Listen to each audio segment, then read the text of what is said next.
اس کے بعد حضرت حسن کی خلافت ہوئی 6 مہینے. لیکن اب جب جنگ کا معاملہ ہوا تو حضرت حسن نے دستبرداری اختیار کر لی، حضرت معاویہ کو تسلیم کر لیا خلیفہ.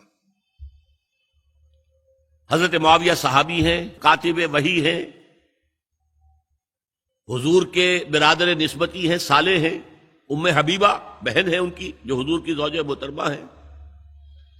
ان کا مقام بہت بلند ہے، لیکن ہم انہیں خلفائے راشدین میں شامل نہیں کرتے، اس لیے کہ ان کا جو خلافت کو اختیار کرنا یا حکومت اختیار کرنا یہ قبائلی عصبیت کی بنیاد پر تھا، باہمی مشورے کی بنیاد پر نہیں تھا. لیکن 20 سال تک ان کا دور حکومت ہے اور کوئی خون ریزی نہیں، کوئی غارت گری نہیں، کوئی اختلاف نہیں، کوئی بغاوت نہیں، کوئی جھگڑا نہیں. مدبر اس درجے کے تھے. اب آئیے آخری سٹیج آئی. حضرت معاویہ کو مشورہ دیا گیا. مغیرہ ابن شعبہ ایک بزرگ صحابی تھے کہ دیکھیے جناب امیر، مسلمانوں میں اختلاف ہوا، 4.5 سال 5 سال خانہ جنگی رہی. اب اگر پھر معاملہ آپ کے انتقال کے بعد ایسے ہی چھوٹ گیا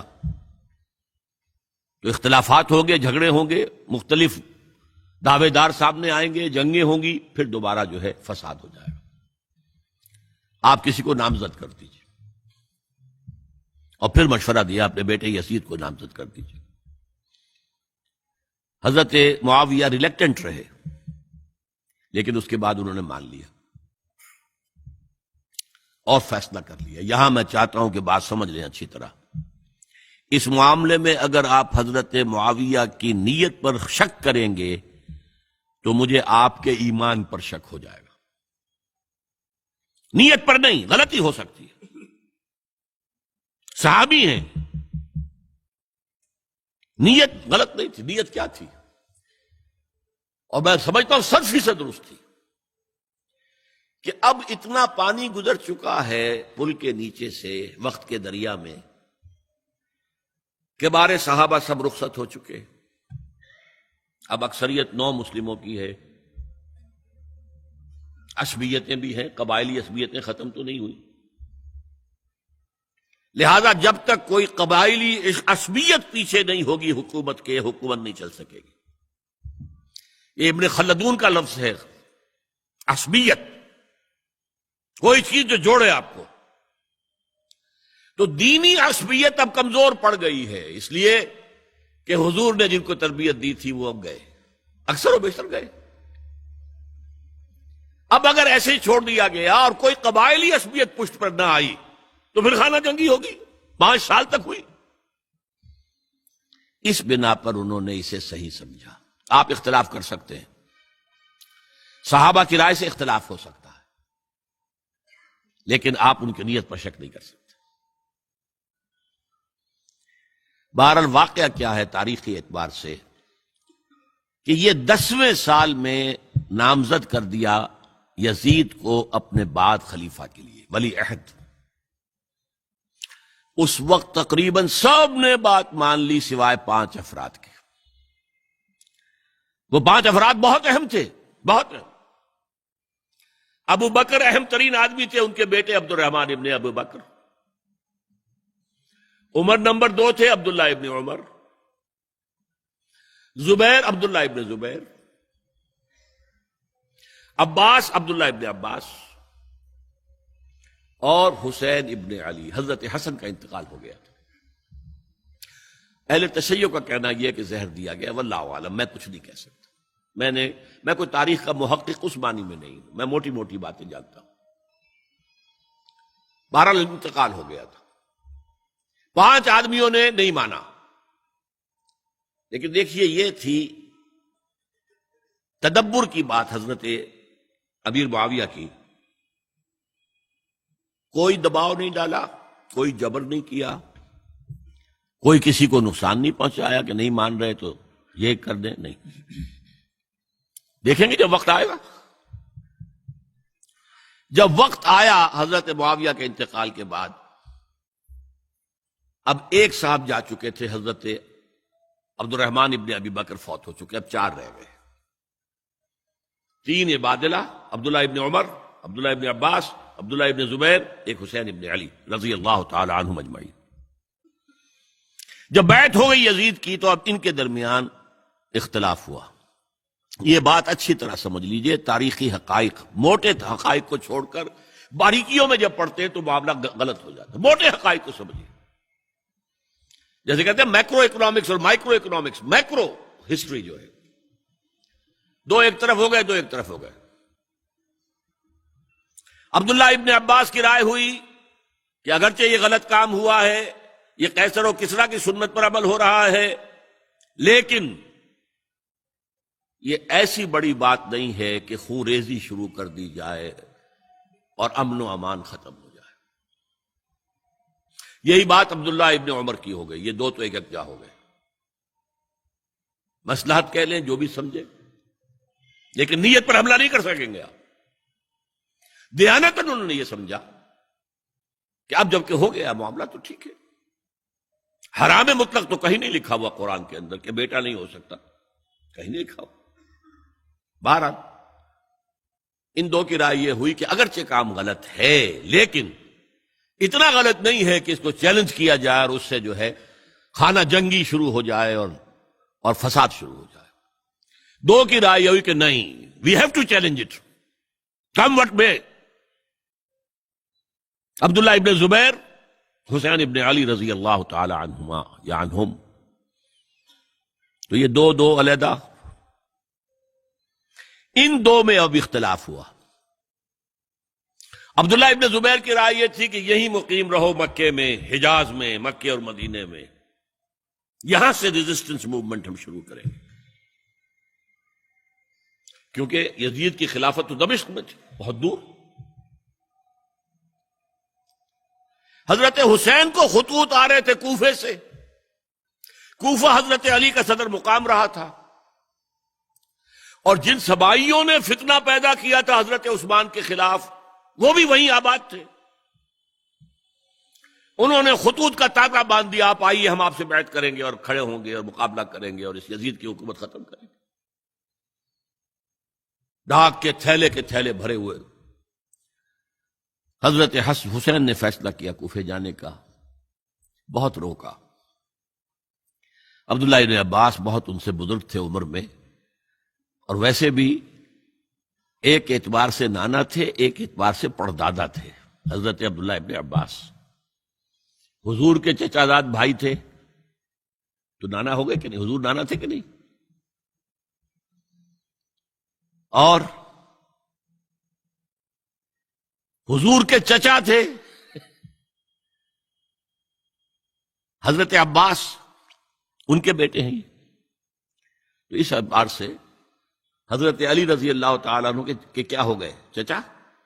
بہرحال میں کچھ گڑبڑ کر رہا ہوں اس وقت۔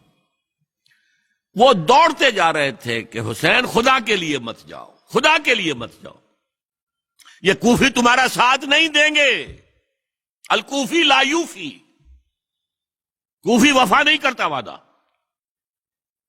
اور خدا کے لیے اگر جانا ہے اپنے گھر والوں کو یہاں چھوڑ جاؤ۔ بس حضرت حسین پر رضی اللہ تعالی عنہ جو ایک کیفیت تھی، انہوں نے سب باتوں کو نظر انداز کیا۔ وہاں ہزاروں لوگوں نے مسلم بن عقیل جو حضرت حسین کے نمائندے کی حیثیت سے پہلے گئے تھے، ان کے ہاتھوں پر بیعت کیا، وہ خطوط آ رہے تو اور بھی بات پختہ ہو گئی۔ ابھی راستے ہی میں تھے کہ پتہ چلا کہ ابن زیاد گورنر بن کر آیا ہے، اور اس نے جو وہاں پر تشدد کیا ہے اور ڈنڈا برسایا ہے، سب بیعت ویعت توڑ کے گھروں میں چھپ گئے، اور مسلم بن عقیل جو ہیں وہ بے یار و مددگار شہید بھی کر دیے گئے۔ حضرت حسین نے ارادہ کیا کہ واپس ہو جائے مدینے کی طرف۔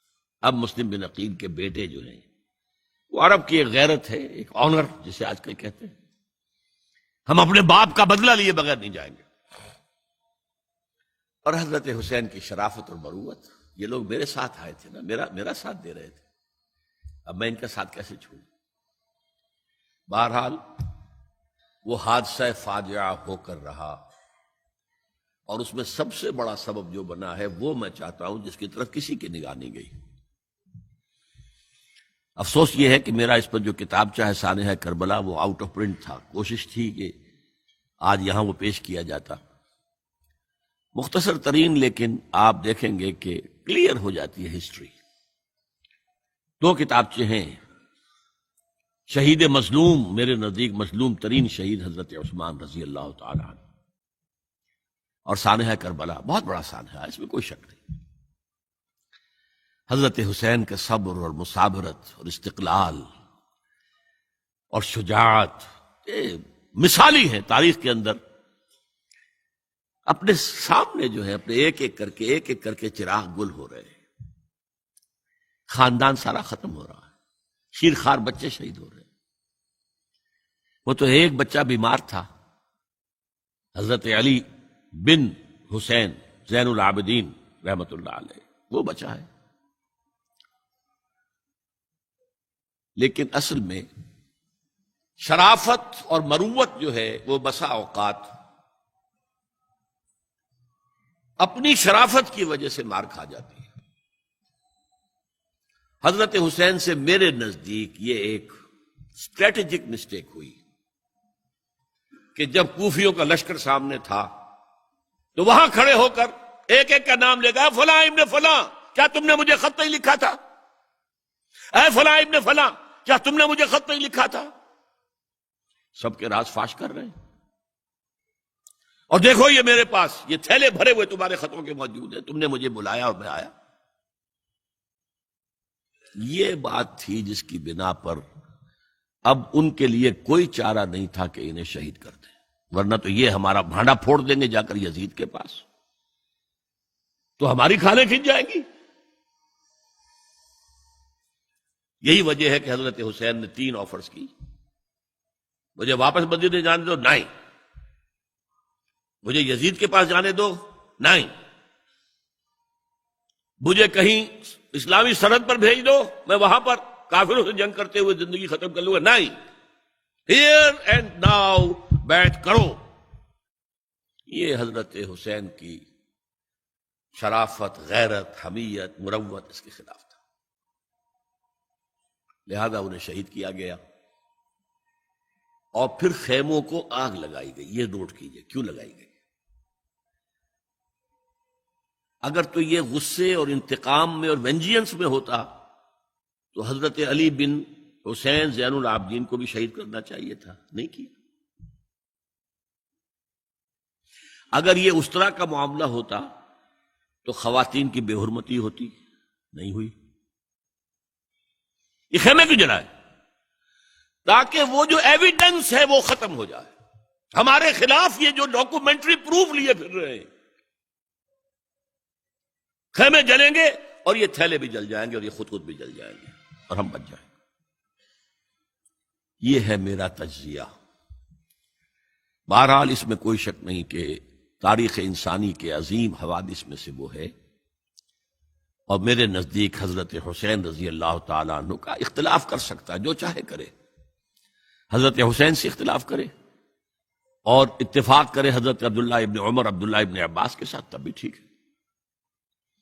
اور اگر حضرت عبداللہ ابن عباس اور عبداللہ ابن عمر سے اتفاق کرے اور حضرت حسین ان سے اختلاف کرے، تب بھی شک ہے۔ معصوم کوئی نہیں، ہمارے نزدیک معصومیت خاصہ نبوت ہے، نبوت ختم ہوئی حضور پر، معصومیت ختم ہوئی، غلطی ہر ایک سے ہو سکتی ہے اور آپ رائے رکھ سکتے ہیں، لیکن کسی صحابی کی نیت پر حملہ نہیں کریں گے۔ صحابی کی نیت پر حملے کا مطلب کیا ہے کہ محمد صلی اللہ علیہ وسلم تزکیہ نفس نہیں کر پائے، یہ ریفلیکٹ کرے گی حضور کی اس پوری کی پوری جد و جہد پر کہ شخصیت سازی نہیں کر پائے محمد صلی اللہ علیہ وسلم، نہیں، معاذ اللہ ثم معاذ اللہ ثم معاذ اللہ۔ بہرحال یہ ہے تاریخ کے اعتبار سے ہمارے ہاں جو عظیم ترین ذی الحج کے مہینے میں حضرت عثمان شہید ہوئے تھے، 28 ذی الحج کو حضرت عمر پر حملہ ہوا تھا، 1 محرم کو ان کی شہادت ہوئی تھی، 10 محرم کو یہ سانحہ کربلا پیش آیا تھا۔ یہ ہماری اس ابتدائی تاریخ کے اہم لینڈ مارکس ہیں جنہیں ہم شہادت کے نام سے جانتے ہیں، لیکن میں اب پھر دوبارہ کہوں گا یہ اللہ کی راہ میں قتل ہوئے۔ وَلَا تَقُولُوا لِمَنْ يُقْتَلُ فِي سَبِيلِ اللَّهِ أَمْوَاتٌ بَلْ أَحْيَاءٌ وَلَٰكِنْ لَا تَشْعُرُونَ۔ ولا تحسبن الذین قتلوا فی سبیل اللہ امواتا بل احیاء عند ربہم یرزقون، لیکن وہ شہادت علی الناس کی ذمہ داری جو مجھ پر اور آپ پر ہے، حضرت حسین کو یاد کر لیں، حضرت عثمان کو یاد کر لیں، ان کے لیے کوئی رنج اور غم کا اظہار کر لیں، اس سے کچھ حاصل نہیں ہے۔ حاصل تو یہ ہے کہ شہادت علی الناس کی تیاری کیجئے، اپنی ذاتی زندگی میں آج سے گواہی دیجئے اللہ کے بندے ہونے کی، اپنے عمل میں، اپنے قول میں، اور کوشش کیجئے کہ مل جل کر اس ملک کے اندر وہ نظام برپا کرے کہ جو شہادت علی الناس، دین حق کے ایک کامل نمونے کے طور پر دنیا پر حجت قائم کر دے کہ دیکھ لو اپنی آنکھوں سے، یہ ہے وہ دین حق جو محمد لے کر آئے تھے۔ اللہ تعالیٰ مجھے اور آپ کو اس کی توفیق عطا فرمائے۔